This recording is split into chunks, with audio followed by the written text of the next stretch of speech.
promise to stand by you in sickness and in health for all the days of my life. The footman did not open the door all the way. He stood in the gap, one hand still on the brass handle, and he looked at the woman on the step the way people look at packages left in the wrong place. His eyes went to her hem first, dark with rain, the wool gone heavy with wet, then to her hands ungloved, holding a folded letter small enough to hide in a fist. "Delivery's here," he said. "Go to the area entrance, round the side." Evelyn Radthorp did not step back. She had known the words were coming before he opened his mouth. She had stood outside enough great doors to learn the shape of them, the way a person learns the shape of a recurring dream. The trick she had found was not to argue with the words. Arguing made a person smaller. She was already small enough in the eyes of a house like this. "I am not a delivery," she said. Her voice came out level. That was the mercy she had been hoping for, and she took it. "My name is Miss Radthorp. I have come to see the Duke of Brookhaven on a matter he is expecting. If not the person bringing it, I would be grateful if you carried my name inside." The footman's expression did not change. Behind him in the marble hall, a woman in pale gray stood at the foot of the staircase with a shawl over her arm. She had not moved since the door opened, but she was watching. Evelyn noticed her and kept her gaze on the footman anyway. "His Grace," the footman said, "does not receive callers without cards." "Then I shall wait," Evelyn said. "I am very patient, and I am already wet. You cannot make it worse by keeping me in the rain?" Something shifted in the footman's face. Not kindness, but the particular recalculation of a man who has encountered an obstacle he did not prepare for. He stepped back just enough, and Evelyn walked in. The hall was marble and cold. The floor was laid in black and white, and her boots left small dark prints where the rain had soaked through the sole. Above her, a staircase climbed into shadow, its railing polished to the shine of something that had never once been touched by need. On the walls, portraits of men in good coats looked down at her. All of them, she thought, a little disappointed.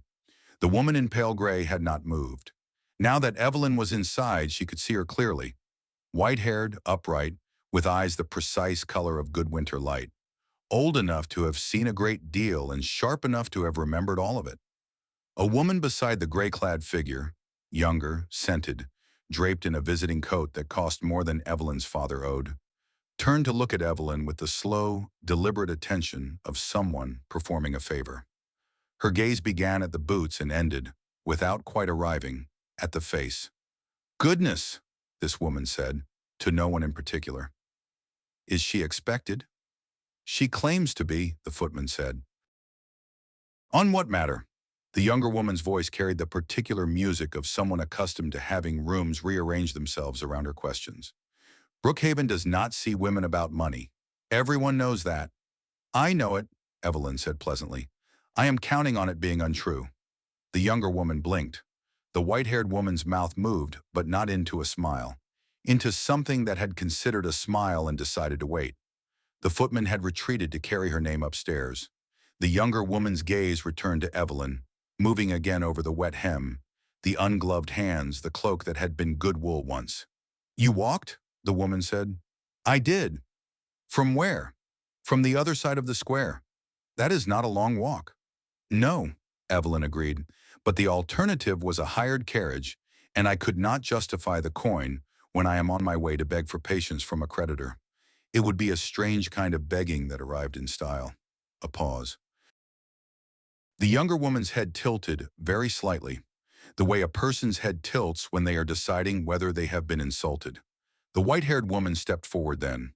One hand on the railing, she crossed the marble floor in a straight line, and she looked at Evelyn all the way. "You are the Radthorp daughter," she said. "Yes, my lady." "I am Lady Dorothea. My nephew is the Duke of Brookhaven." She paused. "Or rather, my grand-nephew. The distinction matters to him and has ceased to matter to me, which is the natural progress of things. In this house, I keep what he has no patience to keep, which is nearly everything." She tilted her head. "Why did you come yourself?" "A letter cannot be sorry," Evelyn said, "and we cannot pay a solicitor. And we did not run, because running is what my father's money did, and I am tired of chasing it." She stopped, And then she said the last of it, because she had come this far. And because someone in my family ought to stand in front of the man we owe and say the word plainly, if it is to be no one else, it will be me. Lady Dorothea looked at her for a long moment. Then she said, "Come up." Behind them, the younger woman in the visiting coat said nothing at all. Evelyn did not look back at her as she followed the old woman up the stair. The library was the largest room she had ever stood in.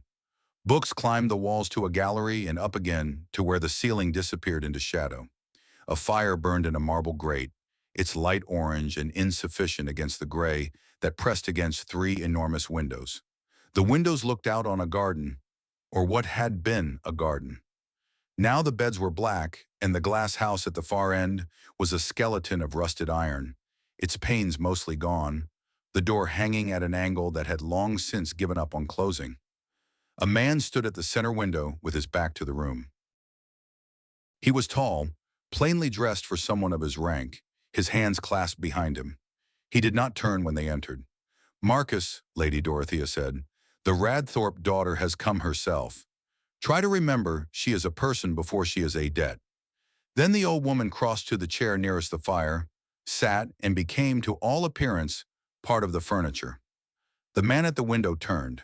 He was younger than Evelyn had imagined, 30, perhaps 32. And his face was not cruel. That was the first thing she noticed.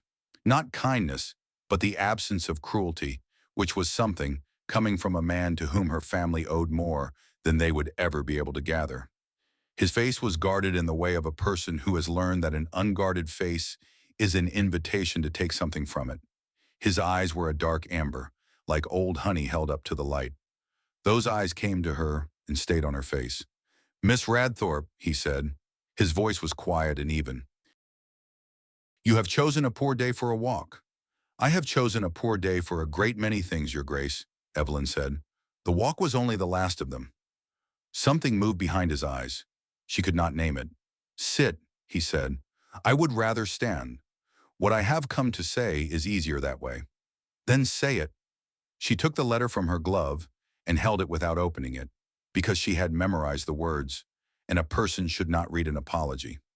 "My father is George Radthorp," she said. 3 years ago, he invested against a promise of tin from a mine in Cornwall. The mine existed. The tin did not. The men who sold it to him are gone. What remained is the note he signed, which passed through several hands and came to yours. It names £4,000. She met his eyes directly. "We do not have 4,000 shillings. He said nothing. "My father is not well," she continued. "He sent no one because there is no one left to send. So I have come to tell you plainly. We know the debt is just. We are not here to dispute it. I am asking you for time, not forgiveness, only time. And I am telling you the truth, because I find I have nothing else left to spend." The room was quiet except for the fire and the rain drawing thin lines down the glass. "You said the debt is just," he said at last. "Most people in your position tell me it was a mistake." "It was not a mistake. My father was a fool.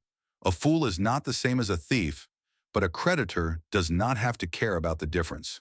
I know that. I am not asking you to." He came a step closer. The firelight shifted across his face. "Do you know what a debt like your father's is worth to a man in my position?" "Very little," Evelyn said. "You could forget it tomorrow and never feel the loss." "Yes," he said. "I could." He studied her. "And do you know what it is worth to your father?" "Everything," she said. "It is the last wall of the house. When it falls, we have nothing left to shelter under." He turned that over, the way a person turns something over who is not accustomed to letting things fall from their hands by accident. "You came without a maid," he said. "You walked. You are wet through. A hired carriage is money I do not have to spare on the way to ask for mercy. It would be a strange kind of begging to arrive in comfort." From the chair by the fire, Lady Dorothea made a small sound that was not quite a cough and not quite a laugh. Marcus did not look away from Evelyn. "Come back on Thursday," he said. "Come in the morning. I will have an answer." It was not yes. It was not no. It was the most a man like this gave to a woman like her on a first meeting, and she had been raised to be grateful for considerably less. She inclined her head, thanked him plainly, and turned toward the door. She had almost reached it when he spoke again. "Miss Radthorp." She stopped. She did not turn all the way. "You looked at the garden," he said. "When you came in, everyone who enters this room looks at the fire, or the books, or at me. You looked at the garden." "It is dead," Evelyn said. "That is why I looked.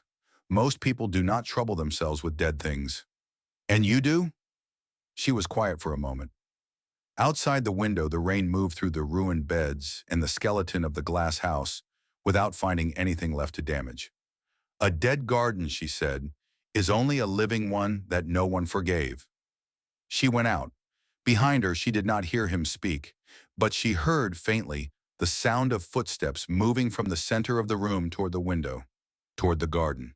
At the bottom of the stair, Lady Dorothea walked Evelyn to the door herself. The marble hall was empty now. The woman in the visiting coat had gone. 22 days, Lady Dorothea said very quietly, as the footman brought Evelyn's damp cloak. Evelyn paused. "My lady?" The old woman looked at her with those clear winter eyes. "Come back Thursday," she said. "Come early." And she said nothing more. Evelyn walked back across the square in the rain. She did not look back at Brookhaven House. She had learned long ago that looking back at a door you've just left is a habit that belongs to people who expect to be called back. She had never been the kind of person who was called back. Not yet. Thursday came the way difficult days always come, without ceremony, in ordinary light. Evelyn had not slept well either of the 2 nights between. She lay in the dark above the chandler's shop and listened to the tallow smell seep through the floorboards and her father's breathing come and go through the thin wall. And she rehearsed for the outcome she was most afraid of, that the Duke would say no in a voice that made it final, and that she would have to come home and tell her father that the last wall had fallen. She did not rehearse the other possibilities. She had learned over years of being the one who went to difficult doors that rehearsing hope was more dangerous than rehearsing failure. When she arrived at Brookhaven House, the footman, the same young one with the powdered wig and the instinct for hierarchy, opened the door before she reached the top step. He did not mention the area entrance. Lady Dorothea was waiting in the hall. "Come up," the old woman said. There was something in her voice this morning, a careful brightness, held down the way a person holds down something they are afraid of spilling. Evelyn's heart began, quietly, to do something she did not trust. The Duke was at the window again. He turned the moment they came in, not in the slow, deliberate way of their first meeting, but immediately, as though he had been listening for the door. "Miss Radthorp," he said, "sit down, and do not tell me you would rather stand. Sit. What I have to say is not easier standing, for either of us." She sat. She folded her gloves in her lap and waited. He remained at the window, hands behind him, and looked at her with the particular attention of a man who has been thinking about someone for 2 days and is now measuring the memory against the person. "I have considered your father's debt," he said. "I will tell you my decision plainly, because you paid me the compliment of plainness, and I will not repay it with less." He paused. "I will forgive the note, the whole of it, £4,000, as though it never existed." Evelyn's breath left her in a small, quiet rush. "Your Grace, I have not finished." She was quiet. "I will forgive the note," he continued, "and I will settle a further sum on your father. Enough that he may live out his remaining years in comfort in the country, where the air is better than tallow and the fear is gone from his days." He stopped. "I will do these things on one condition. I ask you to hear the whole of it before you speak, because it will offend you, and I would rather you were offended by the full truth than by a piece of it. The rain against the windows, the fire in the grate, the absolute stillness of the man standing in the gray light." "Say it," Evelyn said. "I must marry," he said. "Within 20 days, or the whole of the unentailed estate, Oakhold, the farms, the tenancies, the roofs of 400 families, passes to a cousin who will sell everything within the year to pay his own debts. I did not make this clause. I have resented it for 12 months. But it is law, and the law does not care what I resent." He crossed the room then, slowly, without urgency, and sat in the chair across from her, so that for the first time they were level with each other. "I am asking you to marry me, Miss Radthorp." The fire spoke into the silence. A log shifted and fell. Not a mistress, he said. Not an arrangement made quietly in the dark.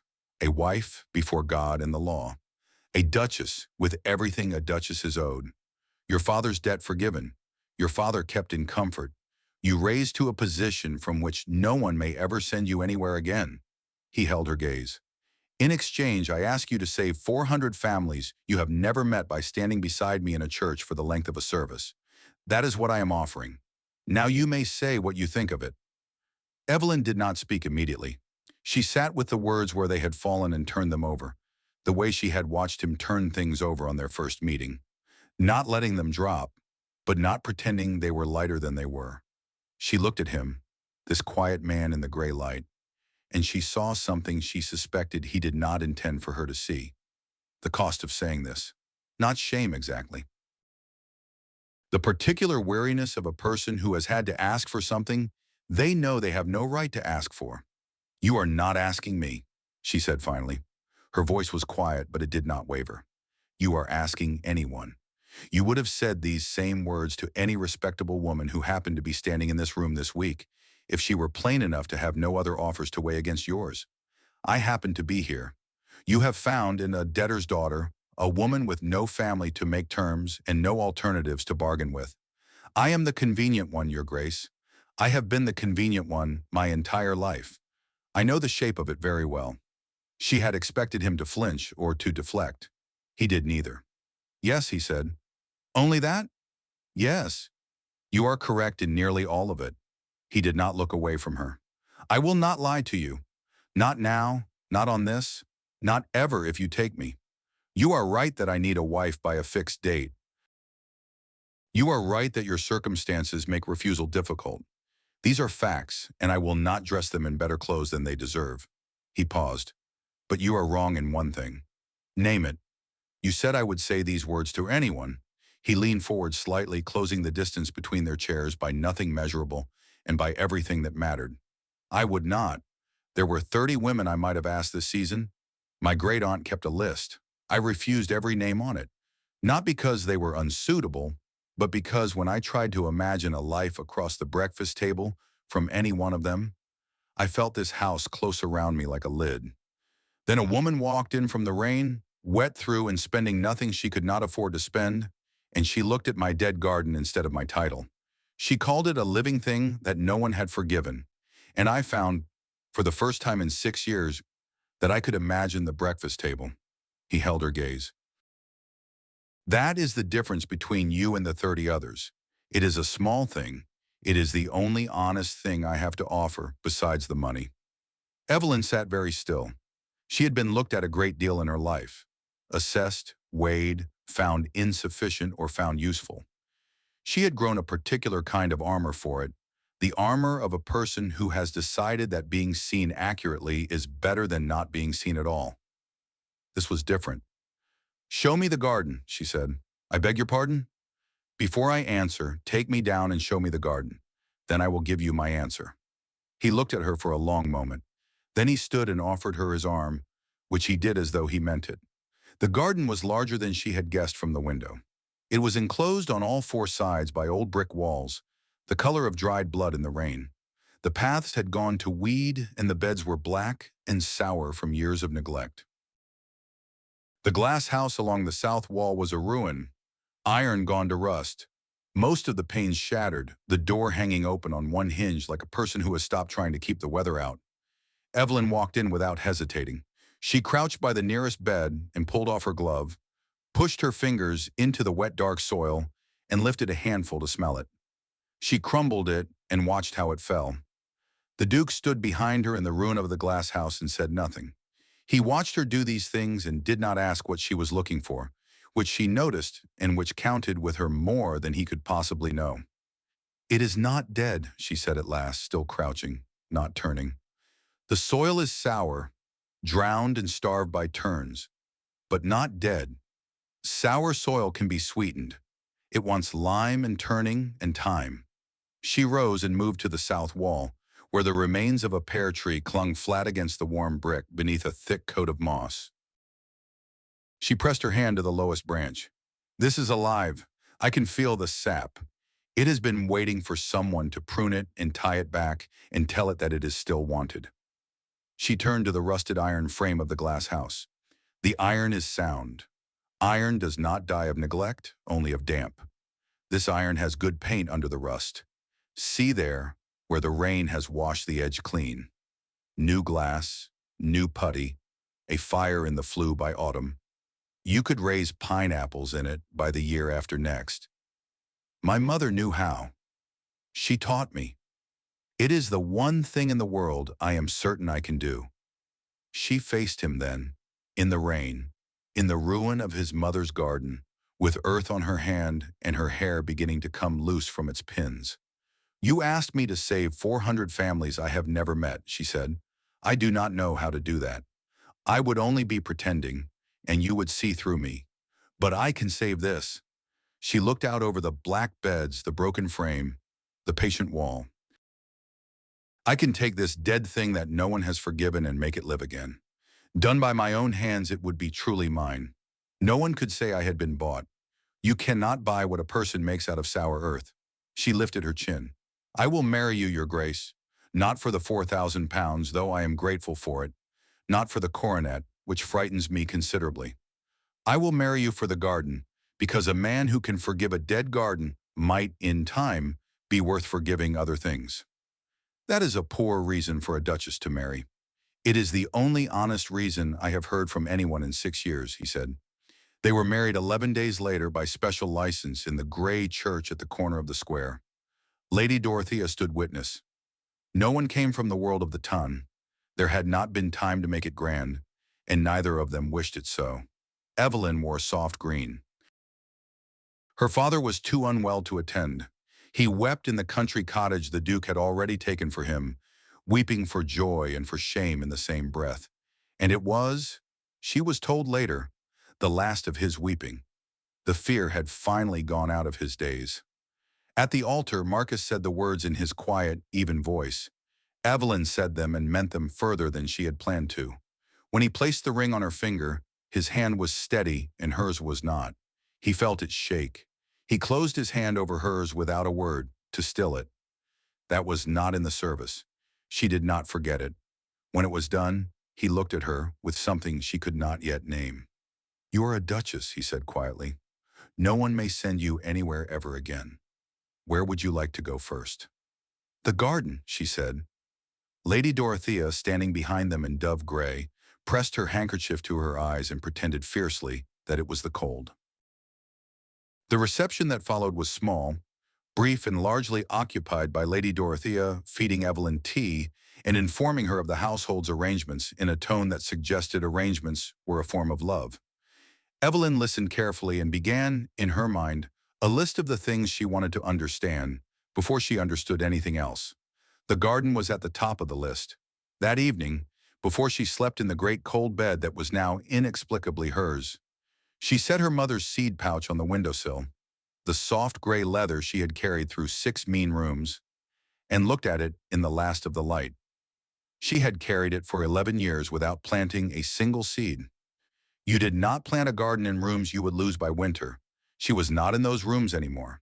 But that night, for the first time in memory, she dreamed of something she could not describe when she woke, only that it had been warm and green and very still. And the next morning she rose early, dressed in the plainest of her new gowns, and went downstairs. At breakfast, across the long table, Marcus was already seated with his coffee and a letter he set aside when she came in. They ate in the particular silence of 2 people learning the shape of each other's morning.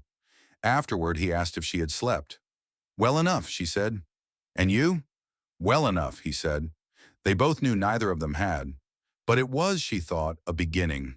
2 people choosing honesty over performance, which was harder than it sounded and worth more than anyone had told her. She went out to the garden. Behind her, in the library window, 2 floors above, she did not see him stand and watch her go. But Lady Dorothea, passing the open library door with her morning letters, saw exactly what she had hoped to see.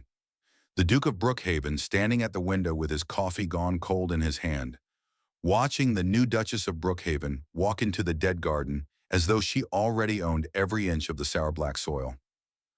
The old woman did not stop walking. She only smiled. The private, careful smile of a woman who has waited a very long time for a particular season to turn. And then, that same afternoon, Lady Estella Cardew came to call. She arrived in a cream and ivory equipage that caused two footmen to trip over each other at the door. She wore furs in May, which was either a statement or a mistake, and the scent she had chosen preceded her by half a corridor. She asked in a voice that managed to be both warm and blade-sharp to see the new Duchess. Evelyn received her in the green drawing room, still in her gardening apron, which she had not thought to remove. Lady Estella swept in, took in the apron, the earth on Evelyn's hands in the absence of any kind of jewelry, and smiled the smile of a person who has just found exactly what they were looking for. "But you are not at all what they say," Lady Estella said, settling onto the settee with the ease of a woman who has rehearsed the gesture. "The drawing rooms have been unkind, I fear. Wicked things said." She shook her head, sorrowful. "I have defended you quite vigorously. I said she cannot be so very plain, not if Brookhaven chose her. But here you are, and I see he simply has a preference for the unusual." Evelyn poured the tea. "You are very kind, my lady," she said, and handed her the cup. "I have known Marcus since we were children," Lady Estella continued. "I know all his moods. When he goes silent for days and shuts himself in the library. You'll learn in time. It takes years. I have had years." She smiled, beautiful and precise as a blade kept in velvet. "You have had 11 days. Evelyn set down the teapot. She had met Lady Estella before. She had met her in 100 rooms, wearing 100 different faces. She knew the weapon, the gift held out that could not be struck away. She knew the thing being purchased with sweetness, the right to make a person feel small while their hands were full. "You are quite right," Evelyn said. 11 days is very little. I could not learn him in 11 days, and I do not intend to try." She met Lady Estella's eyes steadily. "I intend to take the years one at a time, the way one takes anything worth having. A garden is not learned in 11 days either. I have found that what matters is not how long another tended the ground before you. What matters is whose hands are in the soil now." A silence. Very small, very complete. "How charming," Lady Estella said. "You speak of him as a garden." "I speak of everything as a garden," Evelyn said. "It is my failing." Lady Estella left 20 minutes later in a swirl of scent and careful smiles. Lady Dorothea emerged from the window seat, where she had been sitting unobserved for the duration. "You have made her an enemy," the old woman observed. "She made herself one before she came," Evelyn said. "I only declined to pretend otherwise. There is a difference, though I grant you it is a fine one." Lady Dorothea looked at her sharply. Then she laughed, dry and delighted. "You are already quoting him," she said. 11 days, and you have caught the trick of his speech." She stood, shaking her head. "This is going to be a great deal better than I feared. Come, leave the tea. Show me what you have done to those dreadful drowned beds." That night, Evelyn found something on the hall table beside the library door. A parcel, wrapped in plain brown paper.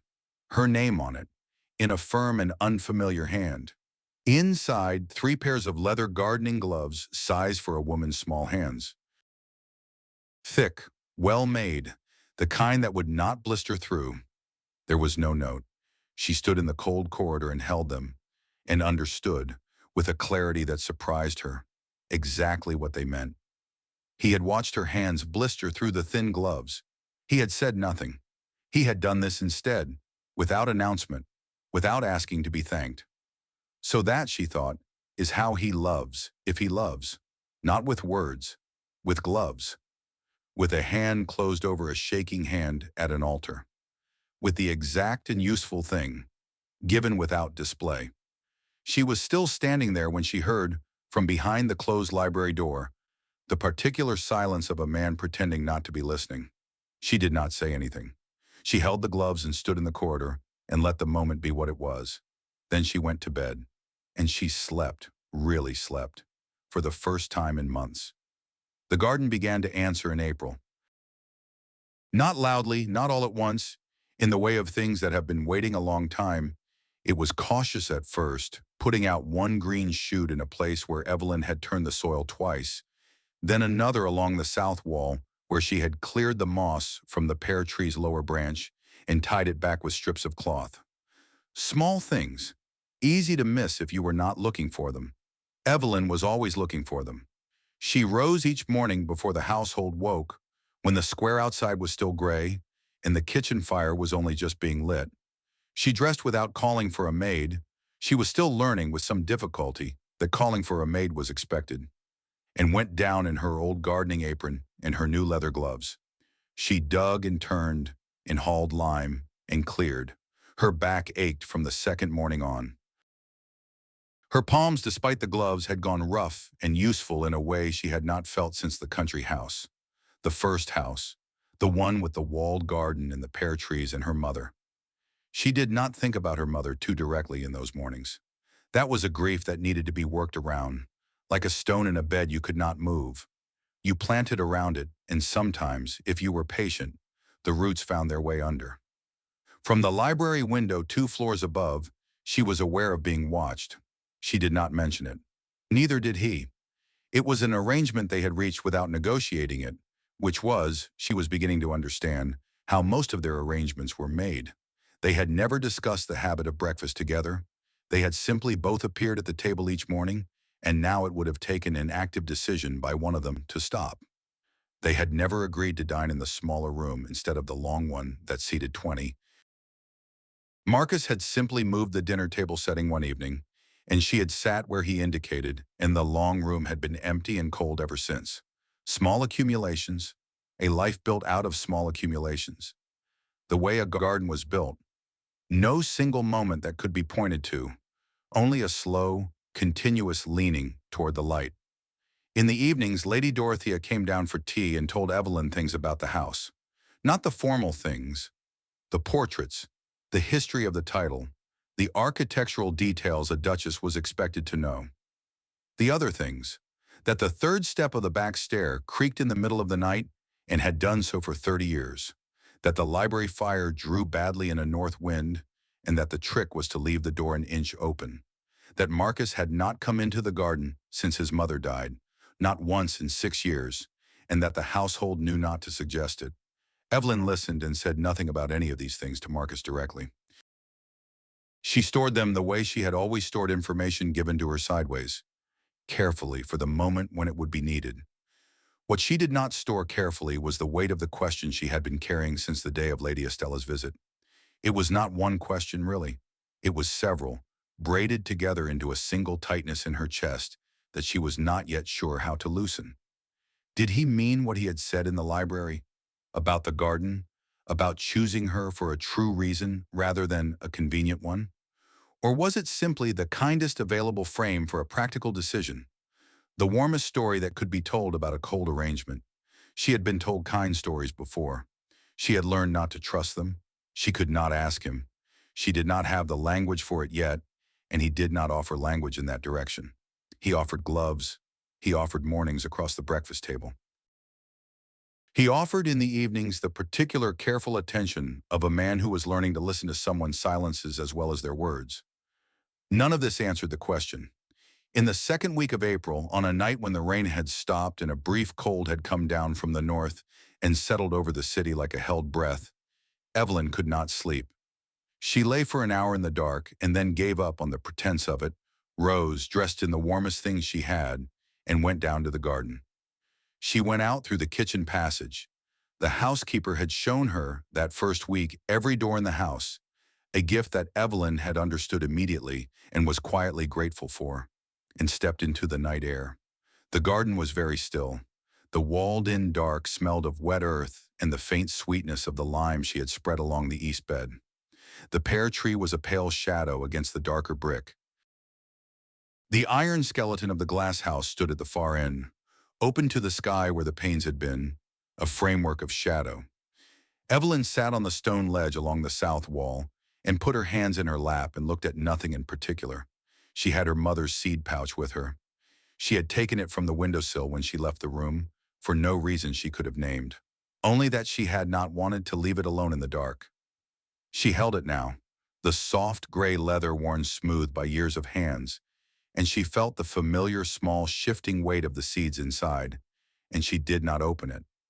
She had carried this pouch through 6 rooms, through the good house in the country, then the middling house in the lesser street, then the 4 rooms above the greengrocer, then the 3 rooms over the milliner, then the 2 rooms over the cobbler, then the last rooms above the chandler, where the tallow smell was in everything.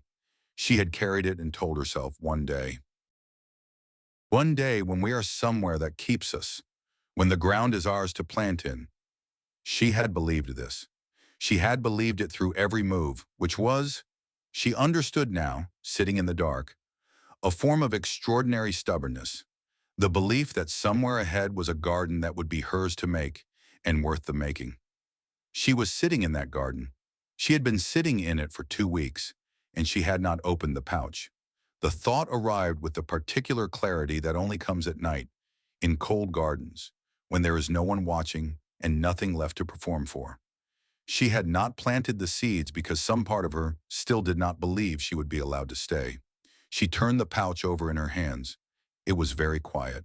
From somewhere beyond the walls, the distant sound of a carriage, late traveler, wrong hour, and then silence again. Her mother had gathered these seeds one by one from the garden of the first house, the country house with the walled beds and the old glass house and the pear trees that fruited in September. She had labeled each twist of paper in a small, neat hand. Larkspur, stock, sweet rocket, foxglove, columbine, wallflower.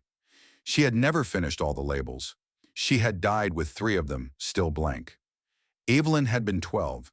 She had not understood at 12 that the unfinished labels were the cruelest part.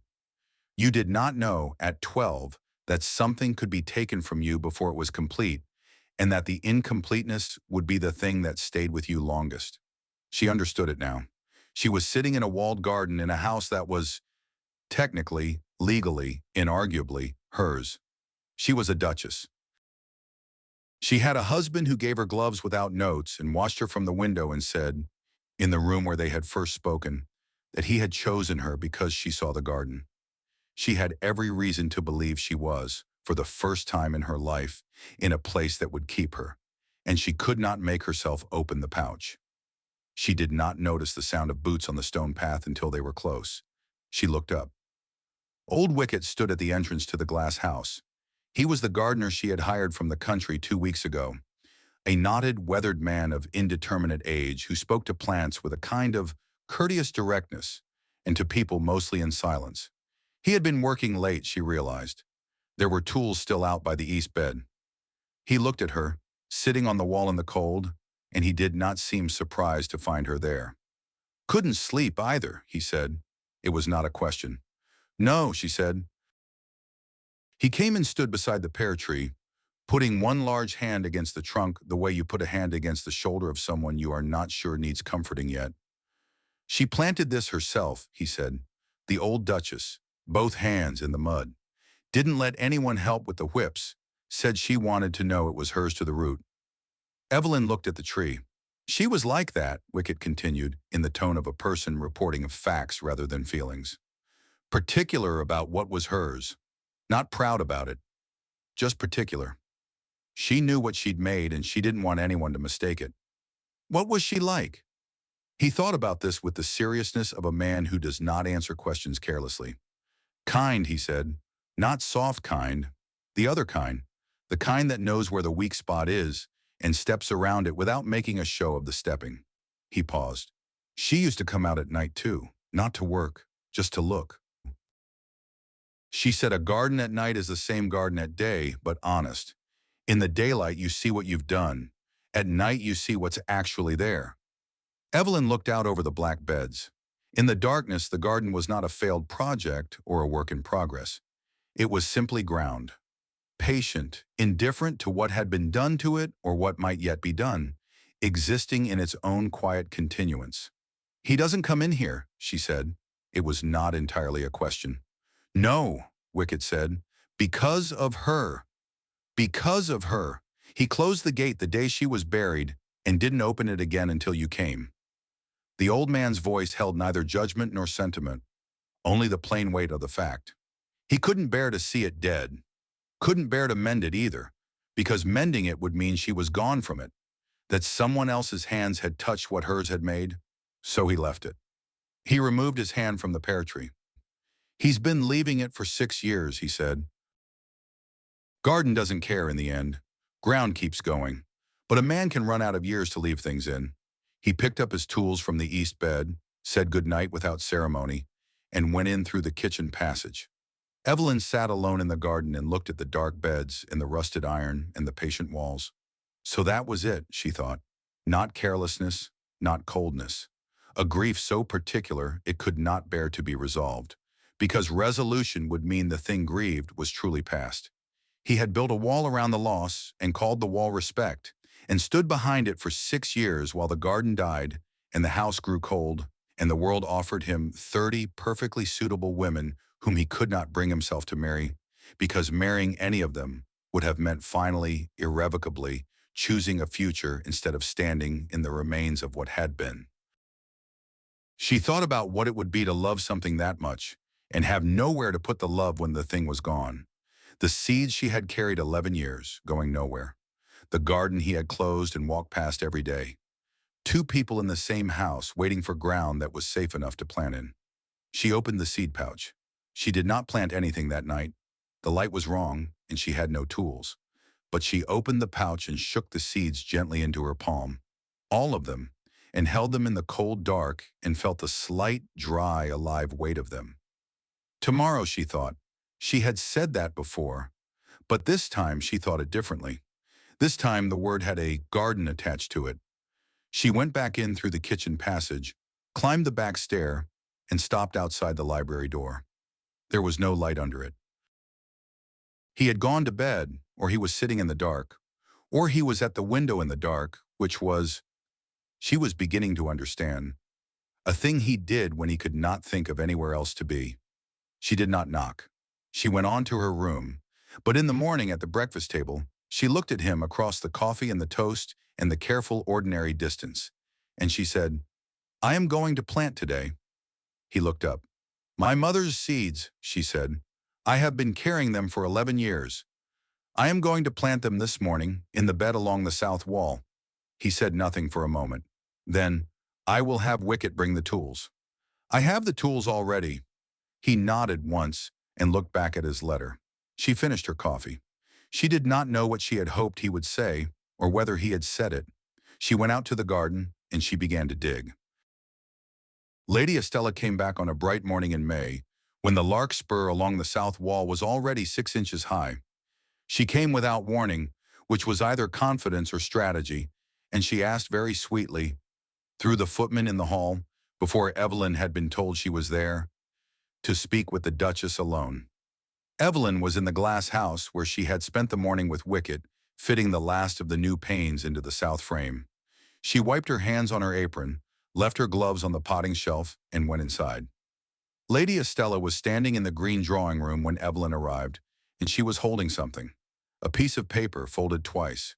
She held it out without preamble. "I have come as a friend," she said. "I want you to understand that. Read it." Evelyn took the paper and read it. It was a promissory note. Her father's signature at the foot of it. She would have known his hand anywhere. The careful, deliberate letters of a man who had learned to write well, and then had the confidence slowly shaken out of the careful letters. And a sum, £300 signed 8 years ago, with interest accumulated to something nearer 500. The name at the top was a moneylender in the city she had never heard of. She had not known about this debt. She felt the familiar drop. The trapdoor she had always known was somewhere underfoot. The one that was never entirely gone, no matter how high you climbed, only covered over with more layers that turned out, in the end, to have been paper. "Where did you get this?" she said. Her voice came out level. She was grateful for that. "Does it matter? I have it." Lady Estella sat, smoothing her skirt, unhurried. "I paid for it, out of friendship, to spare you the scene that would occur if the holder had gone directly to your husband or to the drawing rooms." She folded her hands. You told London the Duke had settled all your father's debts, but here is one he never knew of, hidden by a family that has made rather a habit of concealment. She paused. Your father is, it appears, still a debtor, and you are the wife of a man who took you in part because he believed the account was closed. Evelyn stood with the note in her hand and said nothing. I have a proposal, Lady Estella continued. I will give you this note and burn it before your eyes, and no one will ever know it existed. On one small condition. She looked at Evelyn directly for the first time without the warm gloss of performance. You will go to Marcus and tell him that you find you cannot love him, that you married for the money and the position, and that your heart is not in it, and that you wish to be quietly set apart. He is a proud man. He will not beg. He will let you go. A small, precise pause. You keep your settlement. You go free and comfortable for the rest of your life. Your father is safe. No one is hurt. A bird passed the window outside very quick and was gone. Refuse me, Lady Estella said, and I take this note to every drawing room in London. I tell them the truth, that within a season of her marriage, the Radthorp girl brought a second hidden debt into the house of Brookhaven. I ruin you. I ruin him through you. And I do it, I'm afraid, quite publicly. She paused. Those are the terms. They are, I think, generous. I would take them in your position. Evelyn stood in the bright May room with the paper in her hand and looked at Lady Estella and thought about 6 mean rooms. She thought about the trap door, the one that was always there, always covered, that she had learned to step around without looking down. She thought about the seed pouch, empty now. About the larkspur that was 6 inches high that morning along the south wall, alive and reaching, in ground that was hers. She thought about Marcus. She thought about gloves left without a note, a hand closed over a shaking hand, a breakfast table where 2 people had been learning, morning by morning, how to sit across from each other without performing it. A man who had not been able to come into his own garden for 6 years, who had watched from a window and then come down, and then knelt in the dirt and asked gruffly, what a person did with a trowel. She set the note on the table between them. You have made a mistake, my lady, she said. Her voice was quiet and very steady. The same mistake they all make. You have looked at me and seen the plain girl from the Chandler's Street, who may be had cheaply and who will be grateful. You have offered me money to run because you cannot imagine a woman in my position choosing anything over the money. She met Lady Estella's eyes. But I was already offered money. My husband offered it, £4,000 and a coronet, on the first day, and I told him I would not have it for the money. I told him I would have it for the garden.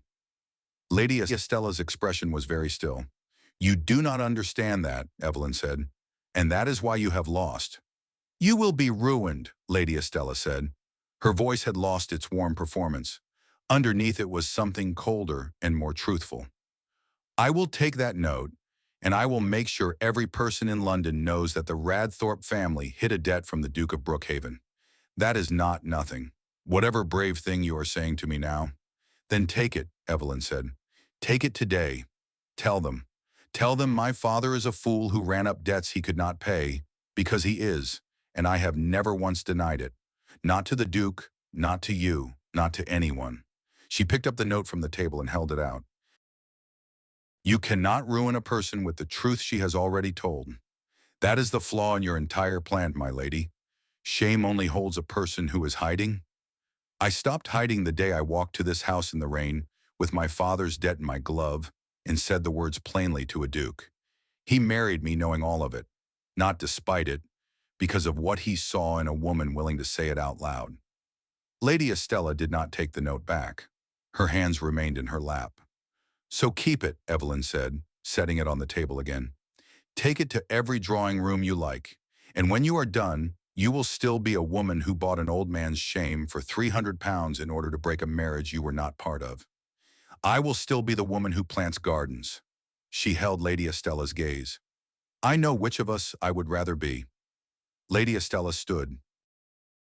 For a long moment she looked at Evelyn, really looked without the performance, the lovely face stripped of its performance and left with what was underneath. something younger and more frightened and more genuinely lost than the woman who had swept in half an hour ago. "He was to have been mine," she said. The words were very low. "Everyone said so. My whole life, everyone said so. I built, I arranged." She stopped. "I know," Evelyn said, and her voice changed. Not softer exactly, but more honest. "I know what that is. To be told the shape your life will take until you stop questioning it, until someone else steps into the shape and the shape doesn't fall apart the way it was supposed to." She looked at Lady Estella steadily. "They do that to us, the ones who decide what we are for. They decide and we arrange our wanting around their decision, and then we call it our own wanting, because it has been ours for so long." She paused. "I am sorry, my lady, I am. But he was not yours. He was not anyone's. He was a man standing in a dead garden waiting for something he had stopped believing would come, and it was not your hands that knew what to do with it." Lady Estella picked up the note.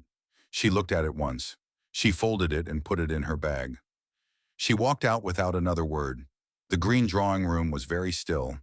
Through the window, the square outside was bright with May light, the new leaves on the plane trees casting small moving shadows on the pavement. Evelyn stood where she was and began quietly to shake. This was the part that always came after bravery. The bill, arriving the moment it was safe to present it. She had spent everything she had in that room, and now there was nothing left for the door to ask of her, and so the body, finding no further use for the tension it had been holding, let it go all at once. Her hands were trembling. Her legs, if she were honest, were not entirely reliable. She sat down on the settee Lady Estella had occupied and pressed her earth-marked hands flat on her knees and breathed. She had not told Marcus about her father's second debt. She had not told him because she had not known. But she had not told him other things, smaller things, omissions of care, the kind a person makes when they are still not entirely sure they are allowed to take up the space they have been given. She had been very careful in these weeks not to ask for more than she had been offered. She would have to tell him. The thought did not frighten her the way she had expected. What frightened her, she realized, was not the telling. It was the silence on the other side of it. Not knowing whether he would receive it as the truth she was giving him or as the confirmation of the convenient story, that she had been exactly what she said she wasn't, a debtor's daughter who had brought her family's ruin into his house and hoped no one would look too closely. She was still sitting there, hands on her knees, when the door opened and Marcus came in. He saw her face immediately. Whatever he had been about to say, he did not say it. He crossed the room in a few quick strides and crouched in front of her. Not sitting, not standing at the proper English distance, but crouching, eye level with her, his hands coming to hold hers. "Dorothea told me Lady Estella was here," he said. "Alone with you, for nearly an hour." His amber eyes were on her face, and there was nothing guarded in them now. The careful distance that usually lived there had gone, replaced by something immediate and unperformed. "Tell me." "I need to tell you something first," she said, "before I tell you about Lady Estella." "All right." She told him about the note. All of it.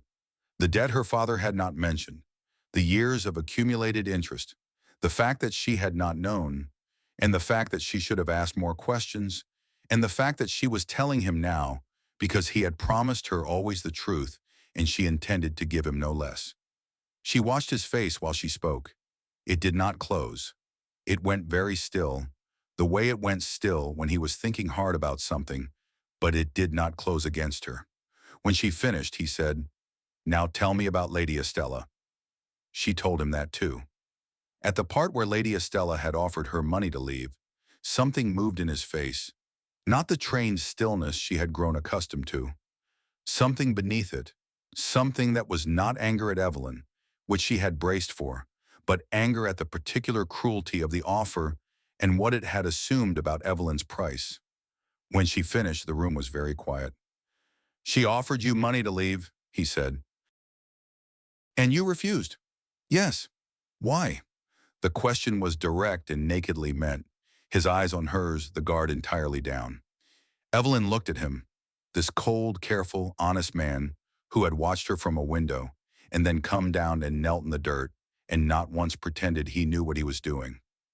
Because I did not marry you for the money, she said. I told you that the first day.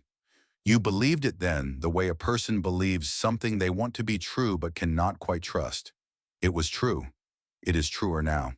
She kept his gaze. I married you for the garden. And then, while I was mending your garden without meaning to, the way you don't mean to learn a person, you simply find one day that you know them. I began to know you. The man who watches from the window. The man who gives gloves without notes. The man who told me the truth every time, from the beginning, even when the truth was inconvenient. She stopped it and then said it plainly because she had nothing left to hide behind. I would not leave you for 500 pounds. I would not leave you for 5,000. Because you are the one thing in my life I chose freely, and you chose me. Not because I was convenient, but because I looked at the garden.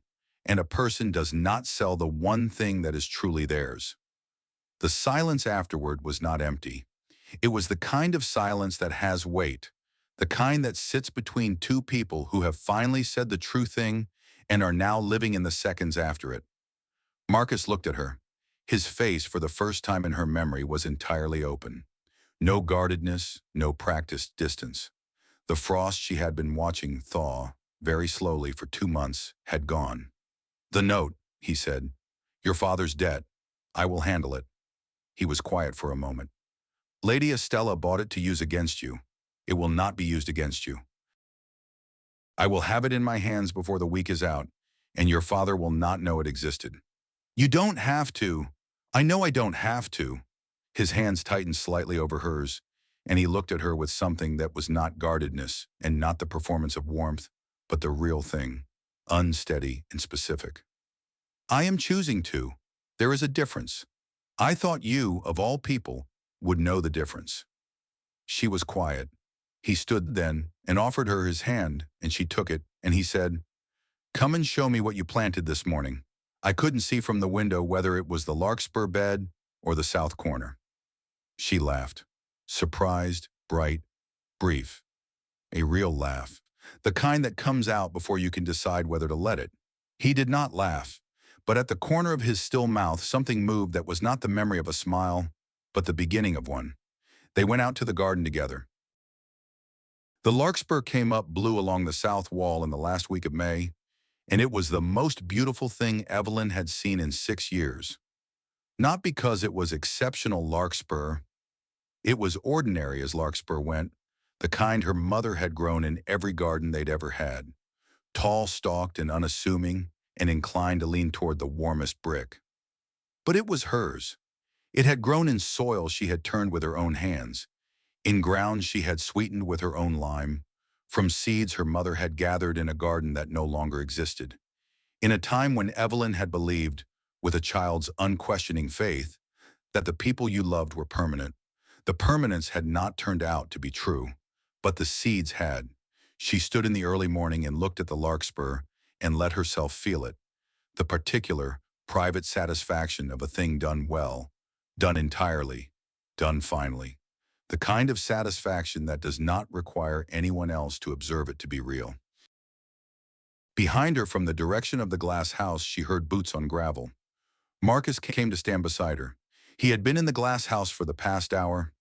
She had seen him through the new panes, working with concentrated clumsiness at the potting table, where she had left the seedling trays, attempting something she had shown him twice and that he had not yet quite mastered. He was still learning.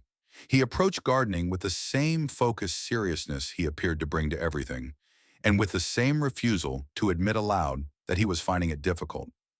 She had decided not to point this out, because she had found that pointing out his difficulty caused him to work harder at a thing he was not yet ready for, and she preferred to let him find his own way to the knowing. He had earth on his coat. He noticed her noticing and did not comment on it. The larkspur, he said. Yes. They stood and looked at it. He said after a moment, My mother grew larkspur. I had forgotten until I saw it just now. Along the south wall, Evelyn said. I know. Wicket told me. This is the same aspect, same warmth from the brick. She knew what she was doing. She did. He was quiet. I did not know, when I was young, how much. I thought a garden was simply something that existed if you let it. I did not understand that someone had made every inch of it on purpose. Most people don't, Evelyn said, until they make one. He looked at her, and what she saw in his face was not the polished attention he had given her in the library on their first meeting. The controlled, careful observation of a man who has learned to reveal nothing. But the other thing, the thing that had been growing quietly under the first thing for 2 months, like a root finding its way under a stone. The thing he had told her about on the day of Lady Estella's visit, that had come out unsteady and specific and entirely unlike anything she had expected from him. I owe you an answer, he said. To what? To the question you asked me indirectly when you told Lady Estella that I chose you for the garden? He paused. You told her you believed it. I want you to know that I know you do not entirely believe it. Not yet.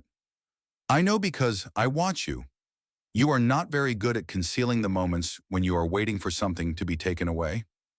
He said this matter-of-factly without reproach. I do not know how to fix that quickly. I am not certain it can be fixed quickly. But I wanted you to know that I see it, and that it is not true.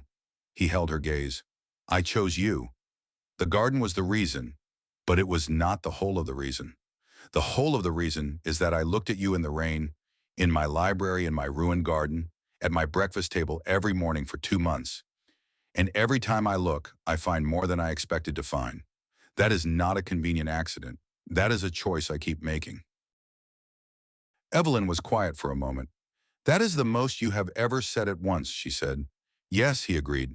I am told I am a cold man. You are not a cold man, she said. You are a man who learned to be very careful with warmth because it had been taken from you. Those are not the same thing. She looked at the larkspur.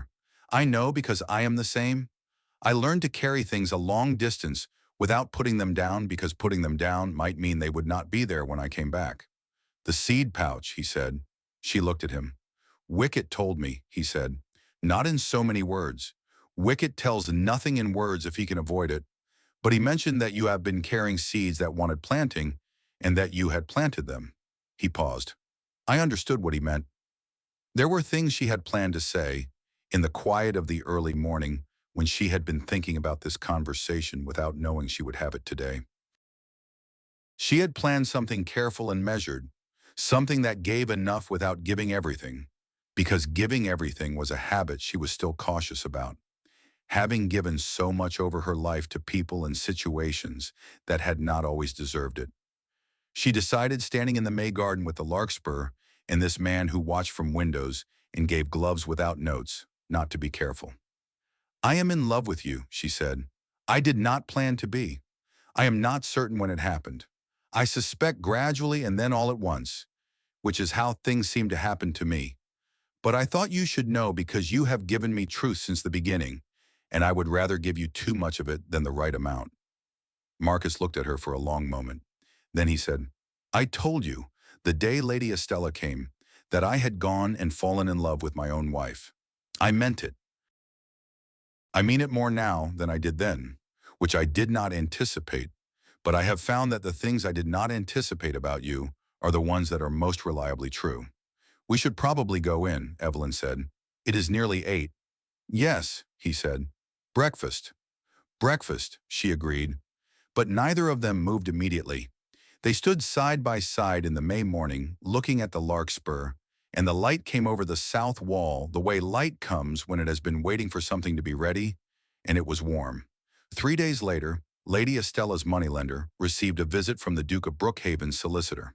The moneylender was a small man in a damp office near the river, and he had been in the business long enough to understand immediately what kind of visit this was going to be. The Duke's solicitor set a draft on the desk for the full amount of the principal and all accumulated interest, plus a sum for what was described as inconvenience.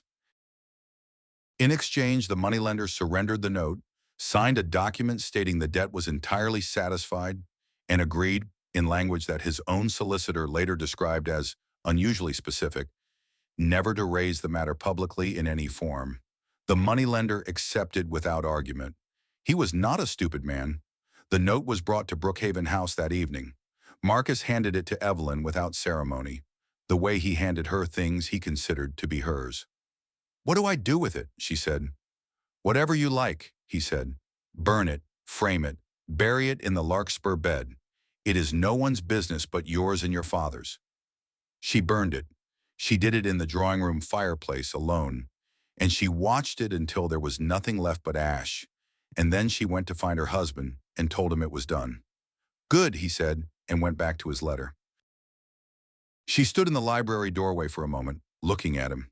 The angular, quiet, formally arranged man bent over his correspondence, who had just spent £500 on her father's behalf without being asked, and who had told her in a garden that morning that he meant what he had said, and who had watched from a window for 2 months before he came down, and who would still, she suspected, need a great deal of time before he would tell her plainly what he had told her in the garden, in the place where telling came most easily to both of them.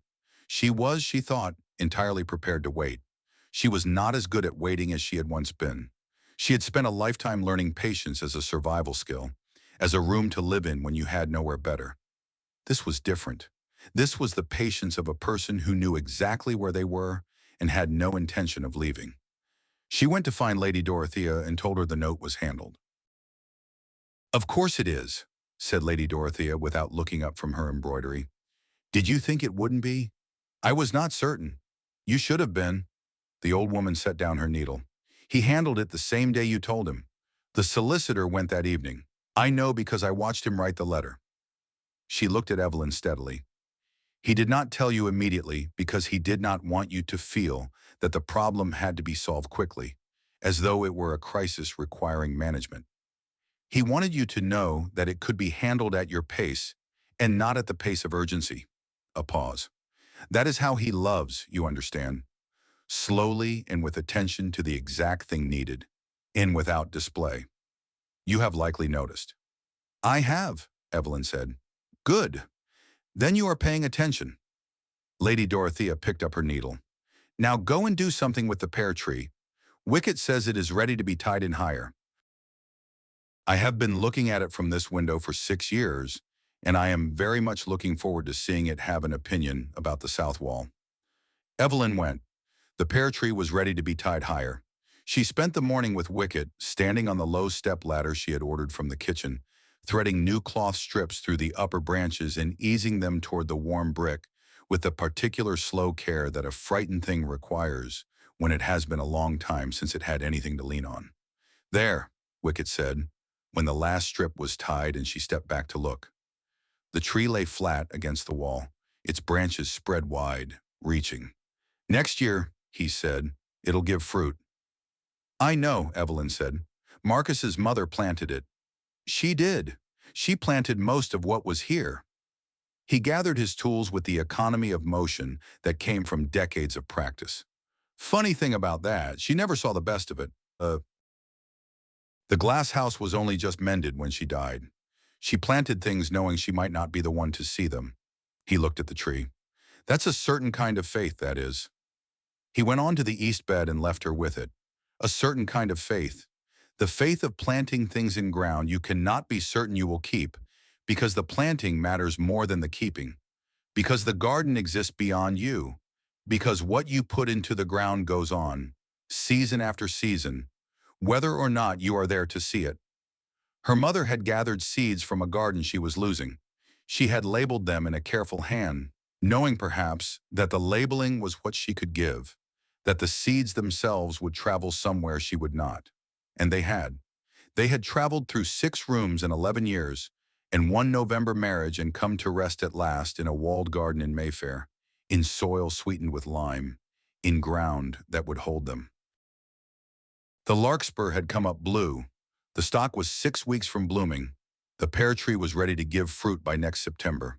All of it tended by hands her mother had not known, in a garden her mother had never seen, watched over by a man who had spent 6 years closed against the present and had finally let someone in. These things did not always make sense. They did not need to. What they were was true. Evelyn stayed in the garden until the afternoon light began to go gold, and then she went in and washed the earth from her hands and went to find her husband, because they had an appointment with dinner and a habit of honesty, and both of those things were, she had found, best kept. That evening, for the first time, Marcus told her about his mother. Not the facts, She had the facts from Wicket, from Lady Dorothea, from 6 years of the garden's silence.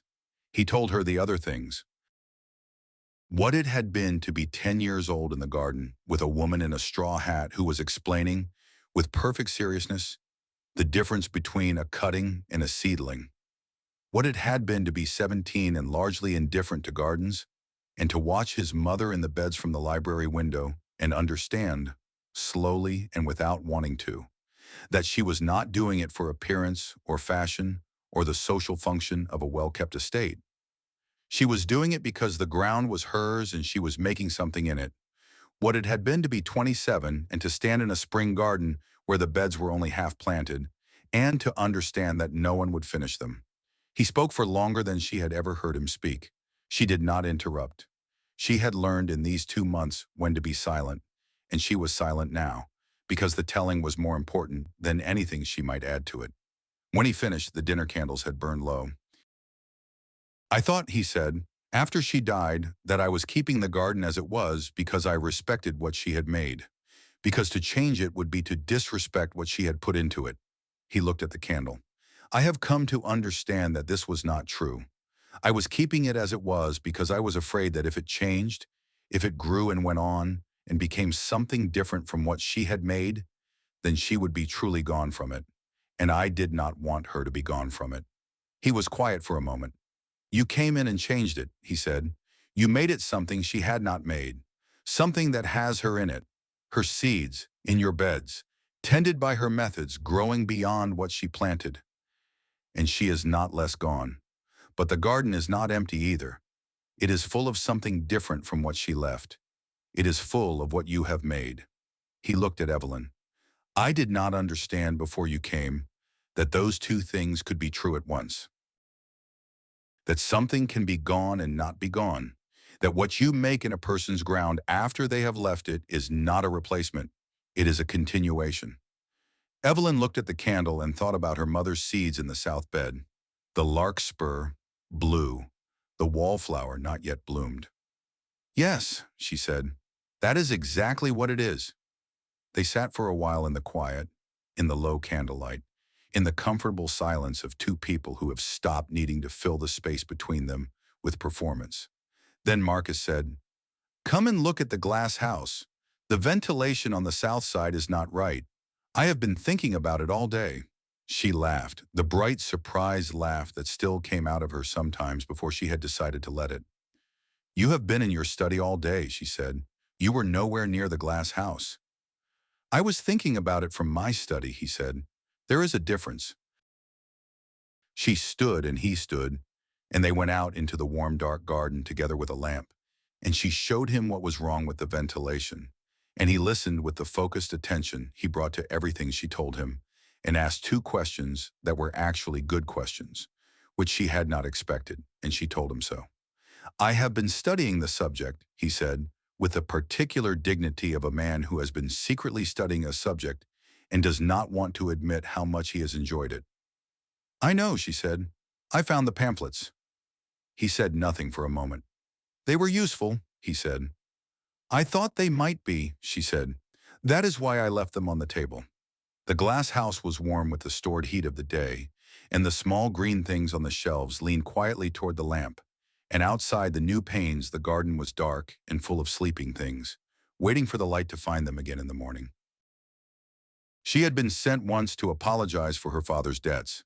She had walked to a cold house in the rain, expecting at best a debt extended, and at worst a debt called in and a family finished.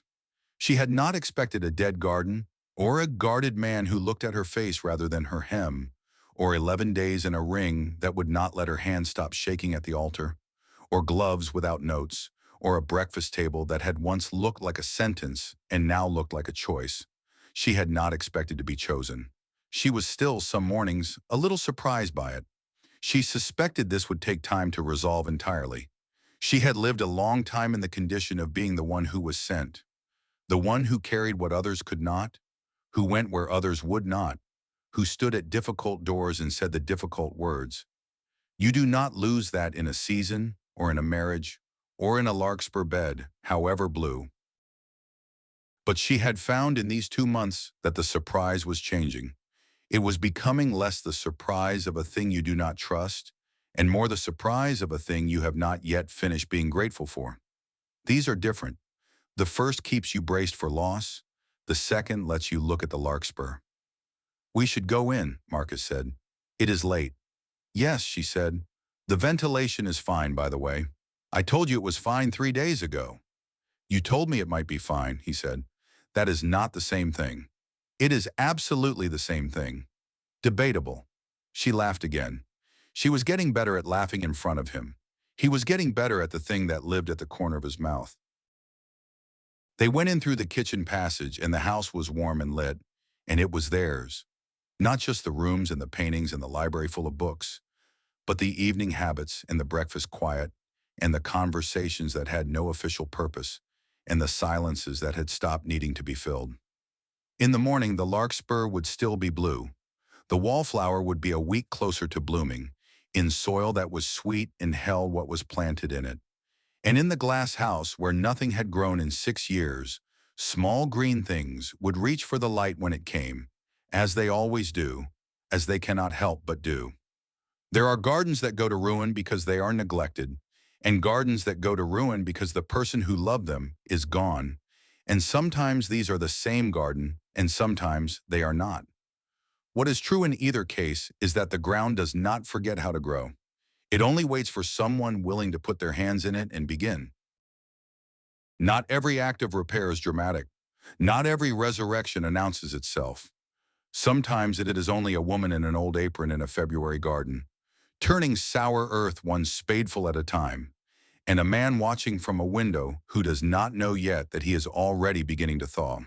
Sometimes the bravest thing a person does is show up at a difficult door in the rain and say the hard word plainly and refuse to run, and trust that the ground they are standing on, the cold, neglected, long-suffering ground, still knows somewhere in its patient dark how to hold what is planted in it. It always does in the end. That is what ground is for.